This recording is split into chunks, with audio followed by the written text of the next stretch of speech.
S ವಿದ್ಯಾರ್ಥಿಗಳು ನೋಡ್ರಿ ಇಲ್ಲಿ ಒಂದು ಏನಪ್ಪ ಅಂತಂದ್ರೆ ಒಂದು ಪ್ರಯೋಗ ಮಾಡೋದು. ಪ್ರತಿಯೊಂದು ವಸ್ತುವಿಗೆ ಏನಿರ್ತದೆ, ಘನ ದ್ರವ ಅನಿಲ ಅದು ಸಾಂದ್ರತೆ ಇರ್ತದೆ. ವಸ್ತುವಿನೊಳಗೆ ಏನಾಗಿರ್ತದೆ, ಒಂದು ಸಾಂದ್ರತೆ ಇರ್ತದೆ. ಇದೊಂದು ಕಪ್ ತೊಗೊಂಡಿದ್ವಿ, ಅದರೊಳಗೆ ನೀರು ತುಂಬಾಕತ್ತೆ. ನೀರು ತುಂಬಿದ್ವಿ. ನೀರು ಎಷ್ಟು ತುಂಬಬೇಕು ಅಂತಂದ್ರೆ ಲಾಸ್ಟ್ ಎಡ್ಜ್ವರೆಗೆ ತುಂಬಬೇಕು. ನೋಡ್ರಿ ಸಪಾಸ್ ತುಂಬಿದವು.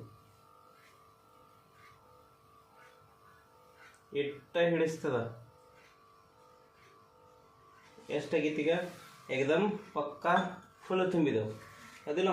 ಹಾಂ ನೋಡ್ರಿ, ಈಗ ನೀವು ನೋಡ್ಬೋದು ಈ 5 ರೂಪಾಯಿ 10 ರೂಪಾಯಿದು ಕಾಯಿನ್ಸ್ ಇದಾವೆ. ನಿಧಾನವಾಗಿ ನೀರಿನಾಗ ಬಿಡ್ತೇನೆ. ನೀರಿನೊಳಗೆ ಏನು ಬದಲಾವಣೆ ಆಗ್ತೈತೆ ಅಥವಾ ತೆಳಗೆ ಬೀಳ್ತೈತಿಲ್ಲ ನೋಡ್ರಿ.